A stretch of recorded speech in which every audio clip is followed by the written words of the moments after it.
ಧರ್ಮಸ್ಥಳದಲ್ಲಿ ಸತ್ತವನನ್ನ ಬೆಳ್ತಂಗಡಿಯಲ್ಲಿ post mortem ಮಾಡಿ ಮತ್ತೆ ಧರ್ಮಸ್ಥಳಕ್ಕೆ 14 ಕಿಲೋಮೀಟರ್ ತಗೊಂಡ್ಬಂದು ಯಾಕ್ರಿ ಹೂಳಬೇಕು ಅಂತ ಕೇಳ್ತಾರೆ.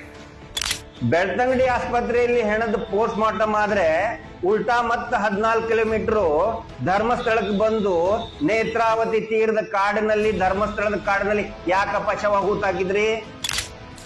ಗಿರೀಶ್ ಮಟ್ಟಣ್ಣನವರವರೇ, ಗಿರೀಶ್ ಮಟ್ಟಣ್ಣವರವರೇ, ಹೆಸರು ಸರಿಯಾಗಿ ಹೇಳೋದು ಗಿರೀಶ್ ಮಟ್ಟಣ್ಣವರವರೇ, ನಿಮಗೆ ಪೊಲೀಸ್ ಕೆಲಸ ಹೆಂಗೆ ಸಿಕ್ತೋ ನನಗೆ ಗೊತ್ತಿಲ್ಲ.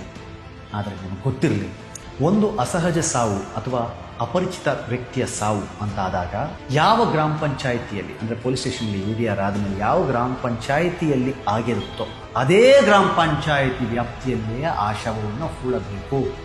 ಪಕ್ಕದ ಗ್ರಾಮ ಪಂಚಾಯಿತಿಗೆ ಹೋಗಿ ಹೂಳಕ್ಕಾಗಲ್ಲ. ಬೆಳ್ತಂಗಡಿಲಿ ತಗೊಂಡೋಗ್ಬಿಟ್ಟಿದ್ದೀವಿ, ಪೋಸ್ಟ್ ಮಾರ್ಟಮ್ ಮಾಡಿ ಇಲ್ಲೇ ಪಕ್ಕದಲ್ಲೆಲ್ಲಾದರೂ ಹೂಳ್ಬಿಡೋಣ ಅಂದ್ರೆ ಆಗಲ್ಲ. ಯಾಕಂದರೆ ಆ ಗ್ರಾಮ ಪಂಚಾಯಿತಿಯಲ್ಲಿ ಸಾವಾದಾಗ ಆ ಗ್ರಾಮ ಪಂಚಾಯಿತಿಯವರೇ ಅದರ ಬಗ್ಗೆ ಪತ್ರಿಕಾ ಪ್ರಕಟಣೆಯನ್ನು ಹೊರಡಿಸುತ್ತಾರೆ, ಅದರ ಬಗ್ಗೆ ಏನೇನು ಮಾಹಿತಿ ಕೊಟ್ಟಿರ್ತಾರೆ. ನಾಳೆ ದಿನ ಅವರಿಗೆ ಸಂಬಂಧಪಟ್ಟ ಆ ಶವಕ್ಕೆ ಸಂಬಂಧಪಟ್ಟ ಯಾವುದಾದ್ರೂ ವ್ಯಕ್ತಿಗಳು ಬಂದರೆ ಅದೇ ಗ್ರಾಮ ಪಂಚಾಯಿತಿಗೆ ಬಂದು ಕೇಳ್ತಾರೆ. ಆವಾಗ ಅವರು UDR ನಂಬರ್ ಆಧಾರದ ಮೇಲೆ ಆ ಶವ ಎಲ್ಲಿದೆ ಅನ್ನೋದನ್ನು ಪತ್ತೆ ಹಚ್ಚಿ ಅವರಿಗೆ ಶವದ ಅವಶೇಷಗಳನ್ನು ಕೊಡಲು ಸಹಾಯವಾಗುತ್ತೆ ಅನ್ನುವ ಕಾರಣಕ್ಕೆ ಕೊಡ್ತಾರೆ. ಹಾಗಾಗಿ 14 ಕಿಲೋಮೀಟರ್ ಅಲ್ಲ, 28 ಕಿಲೋಮೀಟರ್ ಆದರೂ ವಾಪಸ್ ತಗೊಂಬಂದು ಅಲ್ಲೇ ಉಳಬೇಕು. ಈಗ ಶವ ಸಿಕ್ಕಿಬಿಟ್ಟಿದೆ, ನಿಮ್ಮ ತೋಟದ ಹತ್ರ ಎಲ್ಲೋ ಪೋಸ್ಟ್ಪೋನ್ ಆಯಿತು, ನಿಮ್ಮ ತೋಟದಲ್ಲಿ ಹೆಣ ಉಣ್ಬಿಡೋಕ್ಕಾಗುತ್ತಾ? ಹಂಗಾಗಲ್ರಿ. ತಿಳಿದವರು, ಸಸ್ಪೆಂಡ್ ಆಗಿದ್ದರೂ ಸಹಿತ ಒಬ್ಬ ಅಧಿಕಾರಿ ಆಗಿದ್ದವರು. ನಾನು ನಿಮ್ಮ ಮೇಲೆ ಯಾವಾಗ ಪರ್ಸನಲ್ ಅಟ್ಯಾಕ್ಸ್ ನಮ್ಗೆ ಬೇಡ, ಬಟ್ ನೀವು ಜನರಿಗೆ ತುಂಬ ತಪ್ಪು ಮಾಹಿತಿಯನ್ನು ಕೊಡ್ತೀರಿ. ಜನ ನಂಬ್ತಾರೆ ಅನ್ನುವ ಕಾರಣಕ್ಕೆ ತಪ್ಪು ತುಂಬ ಹೇಳ್ತೀರಿ. ದಯವಿಟ್ಟು ಇದನ್ನು ಮಾಡಬೇಡಿ.